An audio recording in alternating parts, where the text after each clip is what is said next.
Hello friends, कैसे आप लोग। उम्मीद करता हूँ अच्छे होंगे।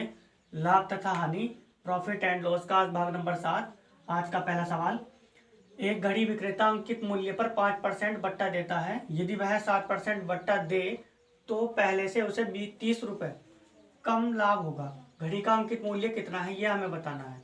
तो देखिए, जब भी बट्टा और बट्टा, लाभ लाभ, हानि हानि, या इस तरह के कोई भी शब्द यहाँ लिखे हुए आपको मिल जाएं, तो हमें क्या करना होता है, इनका अंतर करना होता है। कब? जब लाभ लाभ, हानि हानि या बट्टा बट्टा, ठीक है, एक जैसे मिल जाए। यदि मान लो किसी वजह से यहाँ लाभ और हानि होती, एक पर लाभ होता, एक पर हानि होती, तो जब ऐसी कहानी आ जाए तो ये आपस में प्रतिशत जो होंगे, जो भी प्रतिशत होंगे, ये आपस में क्या हो जाएंगे, प्लस हो जाएंगे। लेकिन अगर मान लो कहीं पर आपको लाभ लाभ मिल जाए, ठीक है, लाभ लाभ मिल जाए, या हानि हानि मिल जाए, ठीक है, या हानि हानि मिल जाए, या फिर बट्टा बट्टा मिल जाए, तो आपस में क्या होगा, या बट्टा बट्टा मिल जाए ना, तो आपस में देखिए क्या होगा, ये जब भी एक जैसे मिलेंगे तो आपस में इनका क्या करना है, हमें माइनस करना है, यानी अंतर करना है। ये चीज ध्यान रखना। तो देखिए यहाँ पर परसेंटेज दे रखा, पहला दे रखा 5%, दूसरा दे रखा 7%। इन दोनों का अंतर बताओ आप मुझे। अंतर दे रखा जी इनका 2 का अंतर, मतलब 2% की वैल्यू दे रखी कितनी, देखिए इन्होंने दे रखी थी 30 रुपए। जितने रुपए देगा 30, 20, 30 जो भी देगा वो उसके बराबर कर देंगे, ठीक है। 2 से काट देंगे, 15 बार कट जाएगा, यानी 1% की वैल्यू कितनी आ गई, 15 रुपए आ गई। अब मुझे एक बात बताओ, घड़ी का अंकित मूल्य कितना होगा। कोई भी चीज हो अपने आप में 100% होती है, ठीक है ना। तो इसलिए हम 100 से इधर गुणा कर देंगे, 100 से इधर गुणा कर 100 से इधर गुणा कर देंगे, ठीक है। तो 100% की वैल्यू बताओ आप मुझे कितने की बन गई, 1500 रुपए। तो देखिए घड़ी का जो अंकित मूल्य आ गया, घड़ी का अंकित मूल्य, अंकित मूल्य मतलब कहने का यह है कि वह मूल्य जो दुकानदार ने आपको बताया था, ठीक है, छूट ना दी थी तब। तो घड़ी का अंकित मूल्य कितना आ गया, 1500 रुपये। उम्मीद करता हूँ पहला क्वेश्चन आपको क्लियर हो गया होगा। तो दूसरे क्वेश्चन की बात करते हैं, चलिए। और ये क्वेश्चन नंबर 2 आपके सामने। एक वस्तु के अंकित मूल्य पर 15% बट्टा देने के बाद 20% लाभ होता है। यदि वस्तु का क्रय मूल्य 153 रुपये हो तो अंकित मूल्य ज्ञात करो कितना होगा। अब आपको मैं बता दूं बट्टा क्या चीज होती है। बट्टा होता है छूट, ठीक है। चलिए, 20% का लाभ हो गया। आप मुझे एक बात बताओ, 100 रुपए की चीज 15% का क्या हो गया जी, बट्टा, मतलब छूट दे दी उसने दुकानदार ने। तो जब 15% की छूट देगा तो 100 का मतलब 100 में से 15 माइनस हो जाएंगे। इसका मतलब 100 की चीज 85 रुपये में दे दी पहले तो उसने। फिर 100 की चीज उसने, देखिए 20% का लाभ हो गया, फिर 120 रुपये में दे दी। तो जो मतलब इनका जो है, ये समझ लीजिए दुकानदार जो है वो कस्टमर को फांसने का एक इनका फंडा होता है। देखिए, तो कुल मिलाकर बताना ये है कि अंकित मूल्य जो है कितना होगा। तो हम करेंगे क्या, अंकित मूल्य, अंकित मूल्य बराबर 153 रुपये गुणा। अब मुझे एक बात बताओ, 80%, देखिए यहाँ पे 15% का क्या हो गया, बट्टा दे दिया, तो 100 की चीज 85 में चली गई, तो 100 ऊपर कर देंगे और 85 नीचे, क्योंकि हानि हमेशा नीचे रखनी, ठीक है। और अंकित मूल्य निकालने के लिए जब भी आपको ऐसा सवाल मिलेगा तो इस तरह से ही करना, ठीक है। और फिर 20% का लाभ, जब भी लाभ होगा तो 100 ऊपर लिखना, और कितना हुआ, यानी 100 रुपये पर, 100 रुपये पर लाभ ऊपर, 100 रुपये पर हानि हुई तो वो नीचे, ठीक है। इसे आप सोल्व करते हैं। तो 100 से 100 गया कट, 5 से काट देंगे, 5 दूनी 10 और 5 चौक 20, 5 से कट गया, 5 गुना 5, 5 सत्ते 35 और 17 से कट गया जी 17 153। जब 9 की 24 से गुणा करेंगे तो 9 चौक कितना हो गया, 36, हाथ से लगे 3, 9 दूनी 18, 3 21, 216 रुपये। 216 रुपये कितना आसान, देखिए इससे भी आसान है क्या कुछ है। चलिए, ऐसे क्वेश्चनों को हलवा बना दिया गया आपके लिए। तो इस तरह के क्वेश्चनों को बहुत अच्छे से जो है क्लियर कर लीजिए, एग्जाम में बहुत पूछे जाते हैं, और उम्मीद करता हूँ ये क्वेश्चन आपको बहुत अच्छे लग रहे होंगे, तो क्वेश्चन नंबर 2 भी क्लियर हो गया होगा। और वीडियो को लास्ट तक देखना, क्योंकि कुछ ऐसा करते हैं कि सवाल देखते हैं उसके बाद वीडियो को नहीं देखते। वीडियो लास्ट तक देखिएगा, और अच्छी लगती है तो लाइक और शेयर कर दीजिए, ठीक है। चलिए क्वेश्चन नंबर 3 की बात करते हैं। चलिए क्वेश्चन नंबर 3। किसी घड़ी के अंकित मूल्य पर 10% छूट देने के बाद घड़ी का मूल्य 1080 रुपये है। यदि छूट न दी जाती तो दुकानदार को 20% लाभ होता। घड़ी का क्रय मूल्य कितना है बताना है। तो एक काम करेंगे, आइए करते हैं इस क्वेश्चन को। तो सबसे पहले देखिए हमें निकालना है घड़ी का अंकित मूल्य। अंकित मूल्य क्या होगा जी, अंकित मूल्य तो इन्होंने दे रखा 1080, 1080 गुणा, यदि 10% की छूट दें तो देखिए 100 रुपये की चीज 90 रुपये में बेची जा रही, ठीक है। तो छूट मिल गई थी हमें कितने की, 10% की। हमें छूट नहीं लेनी, हमें क्या करना, 90 की चीज 100 करनी, तो 100 ऊपर 90 नीचे, ठीक है। हानि जितनी भी होगी वो नीचे कर देंगे, या जो जो भी छूट होगी वो नीचे कर देंगे। देखते हैं कि अंकित मूल्य कितना बना। 0 से 0 कट गया, 9 से कट गया जी, 9 का 9, 9 दूनी 18, 1200 रुपये, ठीक है ना। 1200 रुपये जो होगा घड़ी का अंकित मूल्य होगा, और विक्रय मूल्य भी यही होगा, तभी तो उसे 20% का लाभ हो रहा, ठीक है। तो इसलिए विक्रय मूल्य भी इसका यही होगा। तो अब मुझे एक बात बताओ, विक्रय मूल्य और अंकित मूल्य का तो हमें पता चल गया, क्योंकि इतने पर अगर बेचेगा वो तो 20% का लाभ होगा, ठीक है। तो घड़ी का क्रय मूल्य तो बताओ कितना होगा। तो घड़ी का क्रय मूल्य, ठीक है, घड़ी का क्रय मूल्य। तो देखिए घड़ी का क्रय मूल्य किस तरह से निकाल लेंगे। 1200 रुपए की घड़ी थी जो बेच दी गई, ठीक है, अंकित मूल्य पर या विक्रय मूल्य पर कह सकते हैं, क्योंकि 20% का उसे लाभ हो गया, फिर लाभ हो गया तो घड़ी का क्रय मूल्य कितना होगा। तो 1200 रुपए।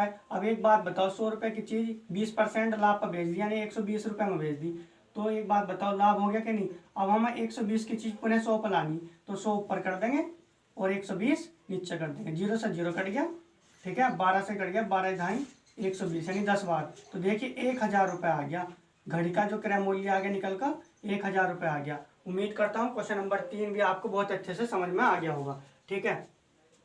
चलिए अगले क्वेश्चन की बात करते हैं। क्वेश्चन नंबर 4, 20% तथा 15% क्रमिक बट्टों के समतुल्य बट्टा क्या होगा। मतलब आपको छूट जो है कितने रुपए की मिलेगी, ये हमें बताना है। तो देखिए कोई भी चीज हो अपने आप में 100 रुपए की हमने मान ली, ठीक है। चलिए तो 100 रुपए की चीज पर 20% की छूट कर दी, तो कितने की 80 है ना, 80 की 100 की चीज मान लो, 100 रुपए पर 20% की छूट मतलब 80 रुपए की पड़ेगी ना वो। इसका मतलब 80%, 80/100, फिर 15% की छूट, इसका मतलब 100 रुपए में से फिर 15 की छूट तो 85, तो फिर क्या कर देंगे 85/100। चलिए अब देखते हैं तो हमारा जो है अंकित मूल्य कितना बना। अंकित मूल्य कितना बन गया, तो देखिए 100 से 100 गया कट, 0 से 0 कट गया, 8 गुणा 85 और बटे कितना 10। अब इसे भी हम सॉल्व कर लेंगे, 2 से कट जाएगा 4, 2 से कट जाएगा, 2 चौक 8, 2 पंजे 10, 5 से सकाट देंगे, 5 के ना 5 और 5 सत्ते 35, 17 चौका कितना हो गया 68। इतने रुपए हमारे क्या हो गए जी, अंकित मूल्य आ गया। तो एक बात बताओ छूट कितने की मिली। तो अब हम 100 में से जब 68 को माइनस कर देंगे तो 32% की जो है छूट मिल गई। मतलब समतुल्य जो बट्टा हो गया, समतुल्य बट्टा, ठीक है ना, समतुल्य बट्टा जो मिला हमें जी, यानी छूट जो मिली वास्तविक रूप से कितने की मिल गई, अंकित मूल्य पर 32% की छूट मिल गई, क्योंकि 100 रुपए की चीज हमने कितने में खरीद ली, 68 रुपए में, ठीक है ना। अंकित मूल्य यानी वो जो पड़ी हमें 68 रुपए में पड़ी। तो मुझे एक बात बताओ, यहाँ देखिए 20% और 15%, 20 और 15 हो गए 35% की छूट, ये तो दिख रही है 35% की छूट, लेकिन वास्तविक रूप से हमें जो छूट मिली वो कितने की मिली, 32% की छूट। तो ये कंपनी के अपने अपने सब फंडे होते हैं, ठीक है, कस्टमर को फंसाने के लिए। चलिए क्वेश्चन नंबर 5 की बात करते हैं। क्वेश्चन नंबर 5, लो एक सवाल और आपके सामने, यदि वो सवाल समझ में नहीं आया तो यो सवाल आपके लिए रख दिया गया है। 30%, 20% तथा 10% के क्रमिक बट्टों के समतुल्य एकमात्र बट्टा क्या होगा। मतलब कंपनी का फिर आप प्रचार आ गया कि पहले 30%, फिर 20%, फिर 10%, यानी इतने परसेंट की छूट देंगे आपको, तो आपको जो है छूट मिल जाएगी। देखिए कितने की, दिखावटी छूट तो आपको ये है, लेकिन वास्तविक रूप से आपको छूट कितने की मिल रही है सामान पर वो देखनी है, ठीक है। तो सपोज करो हमारे पास 100 रुपए की कोई चीज़ थी, पहले 30% की छूट कर दी, तो 100 में से 30 माइनस कर देंगे, इसका मतलब 70/100, ठीक है। उसके बाद 20%, यानी कि 100 में से 20, 80/100, ठीक है ना। और उसके बाद 10% तो 90/100। तो देखिए 100 से 100 गया कट, ये 2 जीरो से ये 2 जीरो कट गए, 8 सत्ते 56, 56 की जब 90 से गुणा, यहाँ भी 0 से 0 कट गया, ठीक है। तो 9 बटे नीचे बच गया जी 10, इसकी गुणा कराएंगे 9 छंग 54, ठीक है, और 9 छंग 54 यहाँ से लगे कितने 5, 9 पंजे 45, 45 और 5 हो गए जी 50, और बटे में कितना 10। जब 10 से इसे भाग करेंगे तो आ जाएगा 50.4, ठीक है ना, 50.4 रुपए। ये क्या आ गया, अंकित मूल्य आ गया वस्तु का, ठीक है ना, अंकित मूल्य। मतलब कहने का ये है कि कोई चीज आपको जो है विक्रय यानी जो बेच रहा होगा दुकानदार, वो 50 रुपए इतने की बेच रहा होगा, ठीक है। तो आपको छूट कितने की पड़ गई फिर, तो हम लिखेंगे समतुल्य छूट, या कह देंगे समतुल्य एकमात्र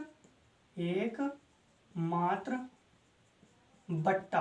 तो देखिए वो कितना का पड़ा, यानी छूट जो है वास्तविक रूप से आपको कितने की पड़ गई।